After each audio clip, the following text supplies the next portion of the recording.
नमस्कार दोस्तों, स्वागत है आप सबका YouTube चैनल पैसा हाउ में। दोस्तों, आज के इस वीडियो में मैंने बैंक खाते से अनऑथराइज्ड ट्रांजैक्शन या साइबर फ्रॉड के द्वारा चोरी हो गए पैसे को वापस पाने के लिए बैंक को ऑनलाइन कंप्लेन फॉर्म भरकर कंप्लेन कैसे रजिस्टर करते हैं उसके बारे में मैंने बताया है। दोस्तों, साइबर फ्रॉड के द्वारा खाते से चोरी हुए पैसे वापस पाने के लिए कौन से तरीके हैं और कितना पैसा रिफंड मिलेगा, चोरी हो गए पैसे घर बैठे वापस पाने के लिए RBI ने कौन कौन से नियम बनाए हैं, इसके ऊपर मैंने ऑलरेडी एक वीडियो बनाया हुआ है। अगर आपने वह वीडियो नहीं देखा है तो ऊपर आई बटन पर क्लिक करके उस वीडियो को देख सकते हैं। उस वीडियो का लिंक मैंने डिस्क्रिप्शन में भी दे दिया है, वहां से भी आप वो वीडियो देख सकते हैं। दोस्तों, इस वीडियो में मैंने SBI के ऑनलाइन कंप्लेन फॉर्म जो केवल अनऑथराइज्ड ट्रांजैक्शन का या साइबर फ्रॉड का कंप्लेन करने के लिए है, उस फॉर्म को ऑनलाइन भरने का तरीका के बारे में मैंने डिटेल में बताया है और हर एक पॉइंट को कवर किया है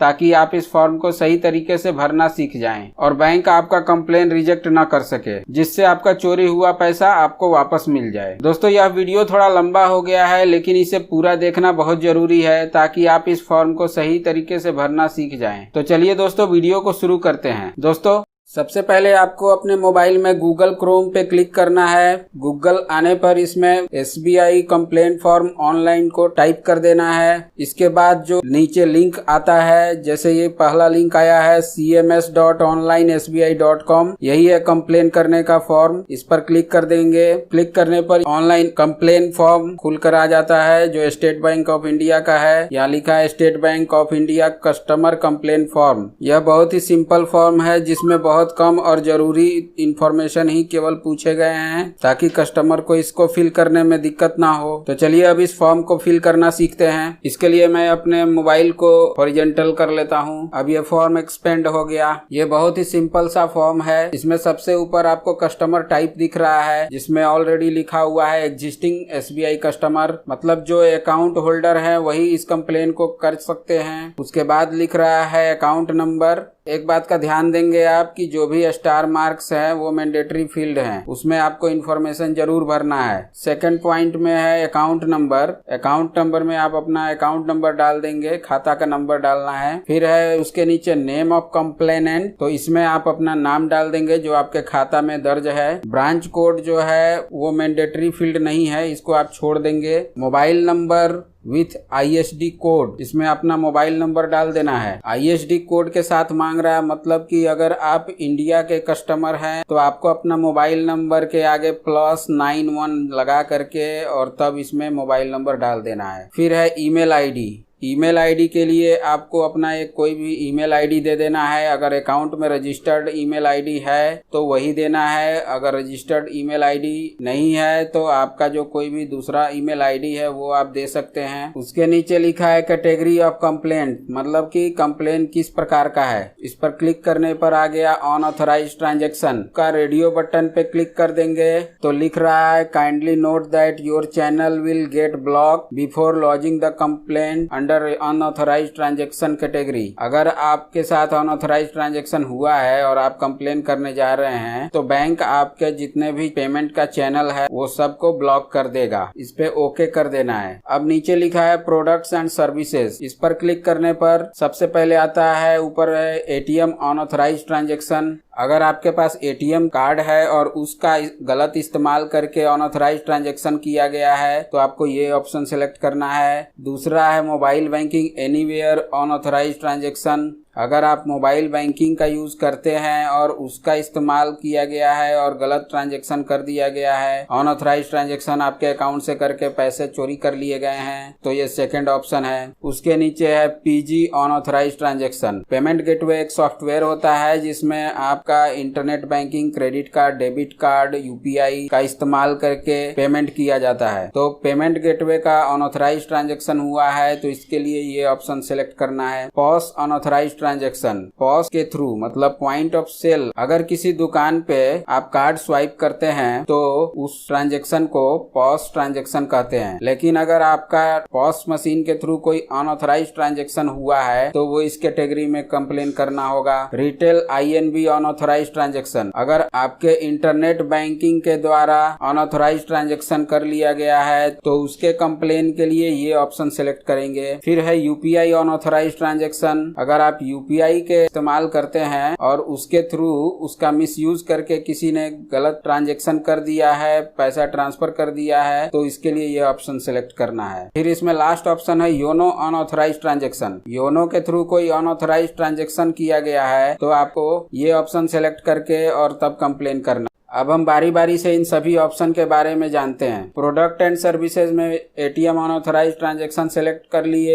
नेचर ऑफ कंप्लेन, अब इसमें क्लिक करने पर transaction not done by the customer और डेबिट कार्ड होल्डर, इसको सेलेक्ट कर लेना है। फिर इसमें डेबिट कार्ड नंबर पूछ रहा है तो इसमें डेबिट कार्ड का नंबर डाल देना है। उसके बाद ट्रांजैक्शन डेट और रिक्वेस्ट डेट पूछ रहा है, यहाँ क्लिक करेंगे तो डेट का पेज खुलेगा। जिस डेट पे गलत ट्रांजैक्शन हुआ है वो डेट यहाँ पर सिलेक्ट कर लेंगे। उसके नीचे आएंगे तो ट्रांजैक्शन के बारे में डिटेल पूछ रहा है। अब ट्रांजैक्शन में कितने अमाउंट का चोरी हुआ है, फ्रॉड हुआ है, वो अमाउंट डाल देंगे। अगर एक अनऑथराइज्ड ट्रांजैक्शन हुआ है तो उस ट्रांजैक्शन का अमाउंट यहाँ लिख देंगे। उसके बाद transaction ID, UTR number, UPI reference number पूछ रहा है, उसको यहाँ पे डाल देंगे। उसके बाद ATM ID या टर्मिनल ID पूछ रहा है, वो यहाँ डाल देंगे। दोस्तों, अगर आपके साथ कोई भी अनऑथराइज्ड ट्रांजैक्शन होता है तो उसका SMS आपको मोबाइल पे आता है। उस SMS में ये सारी डिटेल्स मेंशन रहते हैं, तो वही सब डिटेल्स आपको इसमें फिल कर देना है। फिर आपको यहाँ पूछ रहा है please give brief details of your complaint, maximum 500 character. तो यहाँ पर आपको ऑप्शन मिलता है कि आप अपने साथ जो कुछ भी हुआ है उसके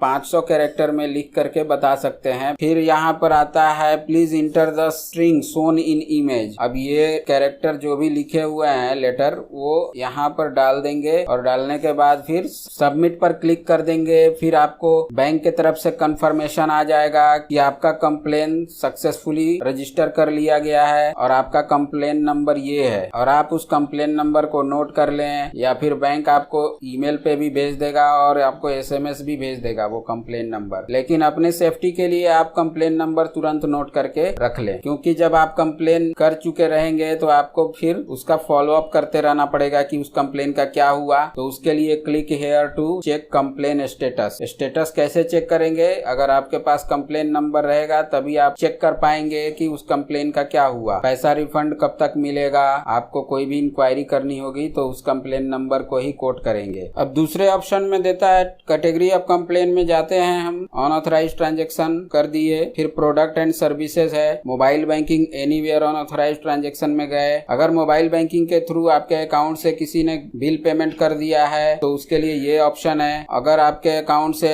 IMPS से पैसा ट्रांसफर कर दिया गया है तो ये ऑप्शन है। अगर मोबाइल बैंकिंग के थ्रू आपके खाते से पैसा ट्रांसफर कर दिया गया है तो थर्ड ऑप्शन है। तो उसी तरह से डेट पूछ रहा है, डेट के बाद ट्रांजैक्शन अमाउंट, UTR नंबर और बाकी डिटेल में आपको लिखना है तो लिख दीजिए। अगर आपके खाते से एक से ज्यादा ट्रांजैक्शन हो गया है, मान लीजिए 2, 3, 4, 5, 10 बार ऐसे करते करते छोटे छोटे अमाउंट आपके अकाउंट से ट्रांसफर कर दिए गए हैं, तो आपको यहाँ पे सबका डिटेल्स देना है हर एक ट्रांजैक्शन का। इसमें प्लस का बटन और माइनस का बटन है। प्लस का बटन पे क्लिक करेंगे तो आपको एक और इस तरह का आ जाएगा। प्लस पे करता हूँ तो यहाँ पर देखिए ये ट्रांजैक्शन 1 है उसके डिटेल्स, ट्रांजैक्शन 2 है उसका डिटेल्स। तो इस तरह करके आप प्लस करते जाएंगे, फिल करना है, प्लस करना है, फिल करना है, प्लस करना है। तो ये करके जितना फ्रॉड हुआ है आपके अकाउंट से उतना ट्रांजैक्शन का डिटेल इसमें दर्ज कर सकते हैं। अब थर्ड ऑप्शन है जिसमें है PG unauthorised transaction, payment gateway. Nature of complain इसमें आ रहा है, ट्रांजैक्शन नोट एक ही आ रहा है, इसको सिलेक्ट कर लेंगे और अपना डेबिट कार्ड नंबर दे देंगे, ट्रांजैक्शन डेट डाल देंगे और ट्रांजैक्शन के डिटेल्स इसमें डाल करके और सबमिट करना है। उसके बाद जो ऑप्शन है उसमें पॉज अनऑथराइज्ड ट्रांजैक्शन, इस पर क्लिक करने पर फिर नेचर ऑफ ट्रांजैक्शन आ रहा है, एक ही ऑप्शन है वो क्लिक कर लेंगे। इसमें भी डेबिट कार्ड नंबर, ट्रांजैक्शन का डेट पूछ रहा है और ट्रांजैक्शन का डिटेल मांग रहा है। सेम प्रोसेस प्रोसेस है। फिर अगला है रिटेल INB अनऑथराइज्ड ट्रांजेक्शन, इसको सिलेक्ट करते हैं तो इसमें 3 ऑप्शन आ रहे हैं। Transaction not done by the customer bill payment, वही है कि आपका इंटरनेट बैंकिंग गलत तरीके से इस्तेमाल करके किसी ने बिल का पेमेंट किया है। Transaction not done by the customer IMPS, मतलब आपके इंटरनेट बैंकिंग से IMPS के थ्रू किसी ने पैसा ट्रांसफर कर लिया है। थर्ड ऑप्शन है transaction not done by the customer payment और ट्रांसफर, इंटरनेट बैंकिंग से आपके अकाउंट से किसी ने पैसे ट्रांसफर कर लिए हैं। ठीक है, तो उसके नीचे भी वही है, डेट है और ट्रांजेक्शन के डिटेल्स पूछे जा रहे हैं। तो सब में तरीका लगभग वही है। उसके बाद जो ऑप्शन है वो है UPI अनऑथराइज्ड ट्रांजेक्शन, ये सिलेक्ट करने के बाद नेचर ऑफ कंप्लेन में एक ही ऑप्शन आ रहा है, फिर वही डेट डाल देना है और अमाउंट का डिटेल्स यहाँ पे डाल देंगे। उसके बाद जो ऑप्शन है वो है योनो अनऑथराइज्ड ट्रांजेक्शन, इसको सिलेक्ट करने के बाद इसमें भी 3 ऑप्शन आ रहे हैं। योनो जो है इंटरनेट बैंकिंग की तरह ही एक सुविधा दिया गया है SBI की तरफ से। इसमें फर्स्ट ऑप्शन में दे रहा है transaction not done by the customer और बिल पेमेंट, दूसरा है transaction not done by the customer fund transfer, और तीसरा जो ऑप्शन है वो अलग है, transaction not done by the customer IRCTC। मतलब कई बार होता है कि आपके अकाउंट से किसी ने IRCTC के थ्रू टिकट का बुकिंग कर दिया है, तो उसके लिए ये ऑप्शन सेलेक्ट करेंगे। फिर ये सेलेक्ट करने के बाद से नीचे डेट पूछ रहा है कि कब टिकट का बुकिंग हो गया, किस डेट को हो गया वो देना है। फिर ट्रांजेक्शन का अमाउंट क्या है, रेफरेंस नंबर क्या है और डिटेल में लिख करके यहाँ पर सबमिट बटन दबा देंगे तो बैंक आपको कंफर्म कर देगा कि आपका कंप्लेन सक्सेसफुली रजिस्टर्ड हो गया है और उसका कंप्लेन नंबर ये है। तो इस तरह से आप आसानी से अपने मोबाइल के थ्रू ही अपने साथ हुए कोई भी अकाउंट से रिलेटेड जो फ्रॉड हुए हैं, अनऑथराइज्ड ट्रांजेक्शन हुए हैं, साइबर फ्रॉड हुए हैं, उसकी जानकारी बैंक को इसके माध्यम से दे सकते हैं, अपना कंप्लेन दर्ज कर सकते हैं। और कंप्लेन करने में थोड़ी भी देरी ना करें, फ्रॉड होने के 3 दिन के अंदर जरूर कंप्लेन दर्ज कर दें। इससे क्या होगा कि बैंक आपका पूरा का पूरा पैसा रिफंड कर दे। तो उम्मीद है दोस्तों कि आपको यह वीडियो पसंद आया होगा। अगर हाँ तो वीडियो को लाइक कर दें और अपने दोस्तों को भी शेयर कर दें ताकि उन्हें भी इसका फायदा मिल सके। और हाँ दोस्तों, अगर आपने अभी तक चैनल को सब्सक्राइब नहीं किया है तो प्लीज इसे सब्सक्राइब कर दें ताकि मेरे आने वाले वीडियो के नोटिफिकेशन आपको मिलता रहे। दोस्तों, वीडियो देखने के लिए धन्यवाद। आपका दिन शुभ हो।